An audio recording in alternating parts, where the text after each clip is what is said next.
E aí, já pensou em ganhar muito dinheiro com um canal de corte igual esse daqui que você está assistindo? No primeiro link da descrição temos um aulão para você que quer começar um canal de cortes e faturar muito aqui na internet. Também teremos planilhas que irão te ajudar na hora de organizar a produção do seu canal. Tá esperando o quê?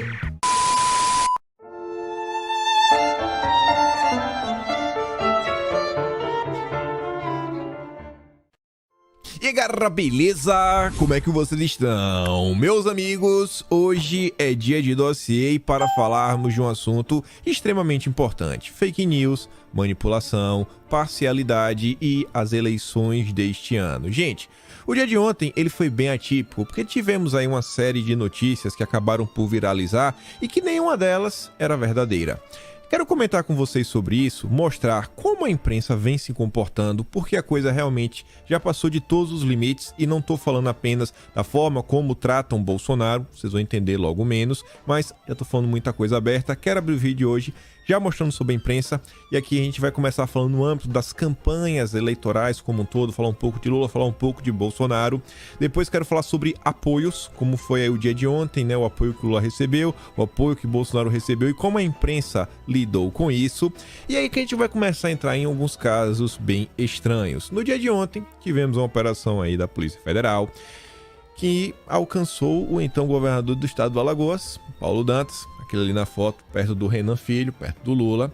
Eu quero comentar sobre isso, mostrar como jornais diferentes deram a mesma notícia e o espaço que depois esses jornais deram para o governador se explicar e para também algumas pessoas, assim, para lá de estranho.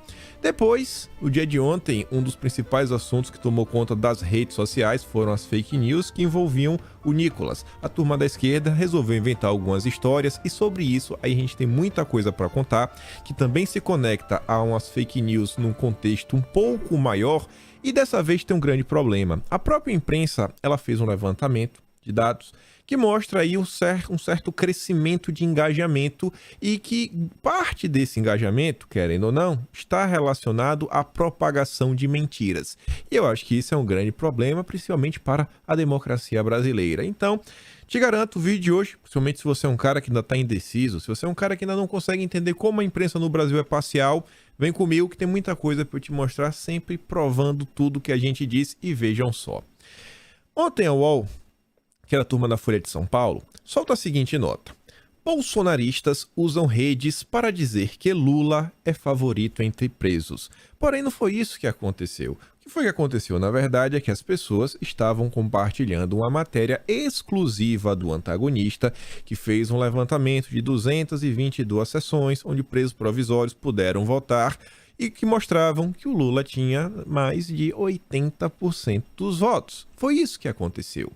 A Folha de São Paulo vem na mesma linha, mas já meio com aquele tom crítico, falando: eleições 2022, Bolsonaro sobe o tom na TV e diz que Lula é mais votado em cadeias. Sim, não sei qual seria o problema. Acho que isso deveria, na verdade, ser uma informação que todo brasileiro deveria saber. Era a matéria que eu não esperava vir do antagonista, mas sim do jornal O Globo, da Folha de São Paulo, grandes grupos de comunicação que tem assim, nossa, um rol imenso de funcionários, muita mão de obra. Não antagonista, né? Aquele blog lá pequeno. E ainda assim, é um blog que passou aí os últimos 4 anos tentando derrubar o governo Bolsonaro. Mas vamos continuar. Aí vejam só, no dia de ontem Bolsonaro fez alguns tweets, um deles foi essa thread que ele fala o seguinte: em 2018, antes de vencermos as eleições, o povo já conhecia parte daqueles que iriam compor o meu governo.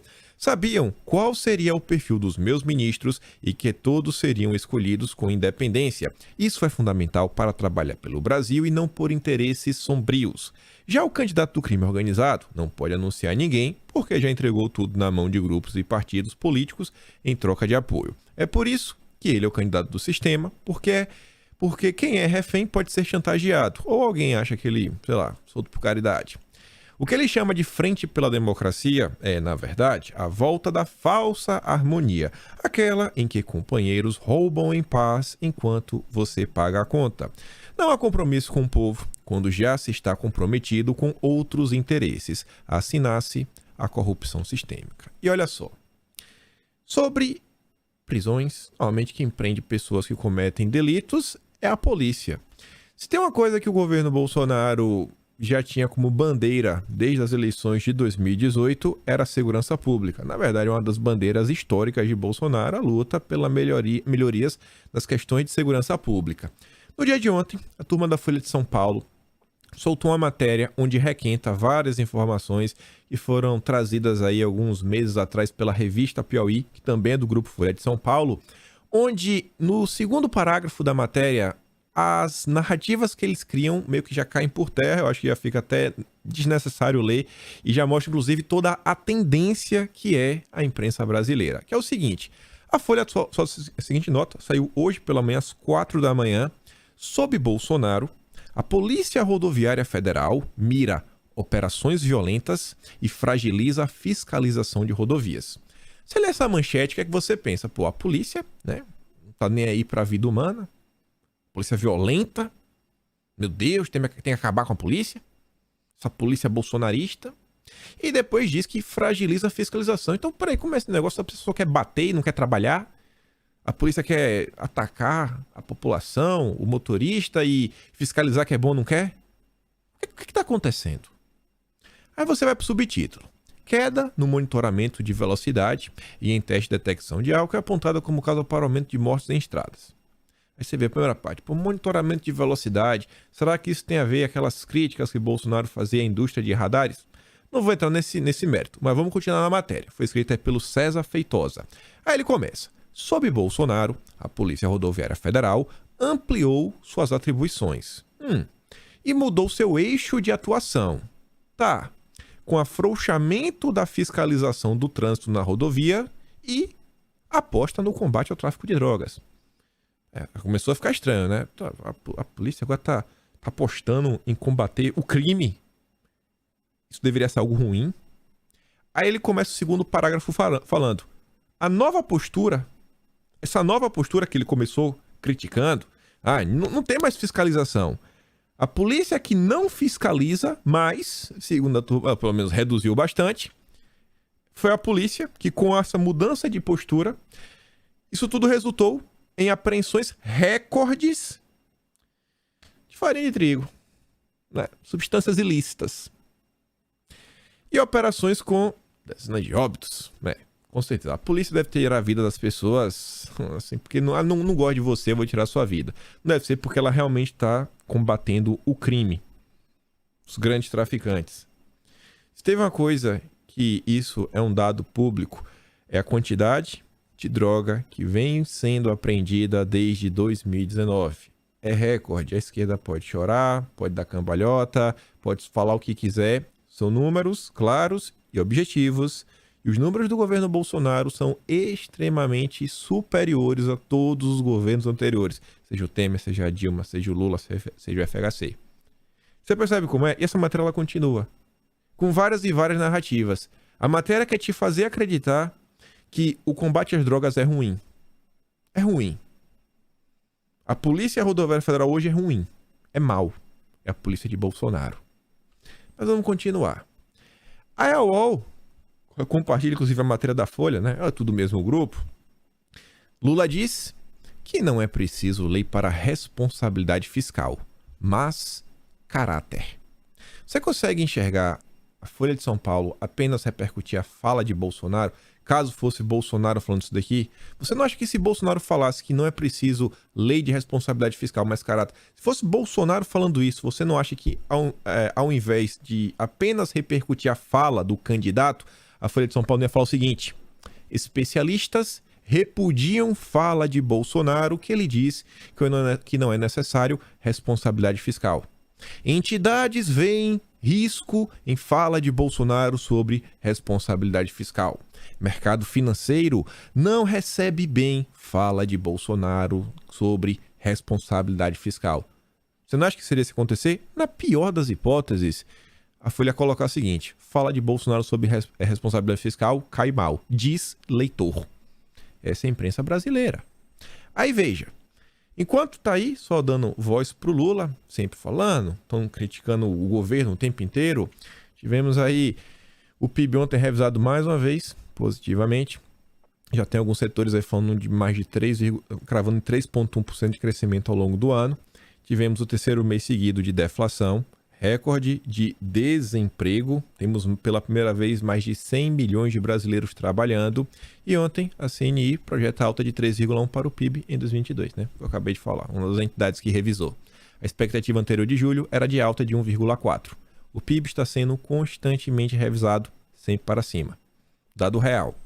Aí veja, a Damares, ela fez uma denúncia. As pessoas já resgataram, inclusive, matérias da própria imprensa falando sobre alguns casos no estado do Pará, em um passado. Matérias que até saíram na Globo na época. Teve uma CPI, investigaram várias coisas. E aí bastou a Damares fazer denúncias seríssimas. E a turma da esquerda já quer caçar a Damares antes mesmo dela sumir. Eu não consegui entender qual a razão por trás disso. Mas está lá o Marcelo Taz. Petição pela cassação da Damares antes da posse. Assine e espalhe. Olha como são as coisas. Eles não aceitam a democracia. O Senado, neste ano, foi realmente assim, né? O primeiro colocado, ele foi eleito. Teve a maior quantidade de votos, foi eleito. A Damares foi essa. Democracia, para a turma da esquerda, só funciona quando é para eles. Quando o candidato deles consegue chegar ao poder. E perceba que a Damares está criticando, né, está denunciando um crime bárbaro. A preocupação da esquerda não é com um crime bárbaro, mas em impedir que a Damares possa tomar posse. Aí veja, a turma da esquerda é a mesma coisa. Não é apenas só vale quando eles vencem para um cargo eletivo. A mesma coisa vale para projetos de lei ou mudanças nas leis, mudanças nas estruturas. Inclusive, isso daqui vai muito além, porque eles querem adentrar dentro de sua casa para falar como você deve ou não deve educar o seu próprio filho. E o que foi que aconteceu? Aqui você vê, né? Várias entidades, representantes de ONGs, institutos, todos ligados à área de educação, estavam ali, ó, junto com Lula, até de óculos. O Lula estava até de óculos, junto do Alckmin. E uma delas ali, vestida de vermelho, né, bem a caráter, é a Priscila Cruz, que está à frente do Todos pela Educação. É uma ONG, é um instituto que tem, né, um pezinho ligado à turma do Lema. E aí ela fala sobre a questão do homeschooling. Antes de eu ler o comentário aqui do Arthur e do Pedro, eu quero mostrar o que foi que a Priscila Cruz falou. Você que é pai, você que é mãe, olha o que a turma, que é especialista em educação, acha de você, caso você resolva ensinar o seu filho em casa. Lula se encontrou com políticos e representantes de movimentos sociais organizados, como Todos pela Educação. A diretora, Priscila Cruz, defendeu a candidatura de Lula como fundamental para que o país avance na área da educação. E do outro lado, a gente tem o homeschooling. O homeschooling é colocar essas crianças em casa, totalmente à mercê de violência, de abuso, de trabalho infantil, de milícias. Eu estou falando aqui de cortes na educação, estou falando de perseguição àqueles que querem fazer pesquisa. Eu estou falando aqui de um outro lado que não tem nada a ver com a educação que a gente acredita. Nathalie Unterstein. A educação que eles acreditam. Você vê, o seu filho aprender em casa, ele pode ser alvo de abuso, de violência, trabalho infantil. Você aí, pai e mãe, na cabeça da Priscila Cruz, é um potencial abusador. Essa é a turma da esquerda. É contra isso aí que a turma que está mais à direita hoje no Brasil tenta trabalhar contra, né? Para garantir o seu direito de educar o seu próprio filho. Agora imagine, se ele já lhe vê dessa forma, como é que você acha que essa turma vê os professores que são mais à direita? Não precisa nem ser assim direita, ideólogo, quer doutrinar seu filho em sala de aula. Não, aquele cara que apenas não quer rezar a cartilha de esquerda em sala de aula. Será que ele é bem tratado? Outra coisa, quando você olha o mercado financeiro, quando saem as pesquisas colocando Lula como grande vencedor, etc., no período do primeiro turno, os papéis que vinham aí valorizando eram alguns papéis ligados ao varejo, e aí dê uma olhada quem são os principais empresários do varejo no país e qual candidato eles estão apoiando, e também os papéis ligados à educação, porque o mercado aí meio que precificava que a volta do Lula podia apresentar a volta do FIES e isso, daquilo, outro. E quando você olha o que foi o FIES no passado, no final do dia foram 4, 5 grandes grupos que receberam o grosso de todos os financiamentos, que 4, 5 grupos aí dominam basicamente a maior parte das universidades ao redor do país. E aí você entende, né, porque esses setores foram alavancados com a posição melhor do Lula. Já o mercado, ele enxerga o seguinte: Bolsonaro à frente, por exemplo, você pega o próprio Tarcísio, que venceu no estado de São Paulo, os papéis das estatais performaram melhor, porque as estatais voltaram, né, a dar lucros durante o governo Bolsonaro, e também tem toda essa questão que envolve as privatizações. É simples o que está acontecendo. Mas vamos continuar. Aí você vê aqui, ó, a Madalene Laxo. Essa senhorita, jornalista, era amiga do Luciano Ayan. Tem alguns vídeos aí gloriosos dela na internet, como por exemplo com Fábio Panúzio, onde ele diz que ela e o Luciano Ayan, ele sabe, vocês estão ajudando aí bastante na questão da CPMI das fake news. A Madalene, que era amiga do Alexandre Frota, deu uma ajudinha, uma coisinha outra, fez lives com Frota, fez lives com Ângelo Coronel, que era o presidente da CPMI das fake news, com Nereu Crispim, com toda essa turma que causou muita confusão ali no ano de 2019. Ela fala o seguinte: na reta final, Bolsonaro apela a criança no colo para tentar se humanizar. Bolsonaro não é um ser humano para essa turma. Não é um ser humano. Não é um ser humano. Eles trabalham todos os dias para desumanizar a figura de Bolsonaro. É o vale tudo. Foi esse tipo de postura que levou o que o Adélio fez em 2018. Você leva as pessoas a crerem que Bolsonaro ele sequer merece estar vivo. E eles seguem. Eles seguem e se dizem a turma do amor. E aí, veja só. Enquanto a Madalene Laxo diz que Bolsonaro não é um ser humano, deve ser um cheiro de puro ódio, o Lula estava em comício no Rio de Janeiro. E o que é que você acha dessa fala? Olha o tom de voz do Lula, olha o que ele fala de Bolsonaro. Será que isso aqui é amor? Será que isso aqui é a fala de um cara que quer, como é que a gente pode falar, né? Pacificar e unir o país? Nós vamos ganhar as eleições no estado do Rio. Vamos dar uma surra nele em Belfort Roxo. Vamos dar uma surra que ele vai ficar roxo. Vai ficar roxo. Porque o cipó de Belfort dói e deixa roxo. Nós vamos ganhar a... Da surra, deixar roxo meu cipó. Isso não me parece uma fala de alguém que quer pacificar o país. Por outro lado, Bolsonaro ontem fez aí um pronunciamento na TV. Vou mostrar aqui o áudio para vocês. Você é de aplaudir e eu quero falar com você. Essa eleição não se trata apenas de escolher um presidente. Vai muito além. É a escolha entre dois caminhos. O caminho do passado, do crime, da corrupção e da miséria. Ou o Brasil que estamos construindo, de liberdade, respeito e prosperidade. Posso nem sempre usar as palavras certas, mas o que eu desejo é o mesmo que você.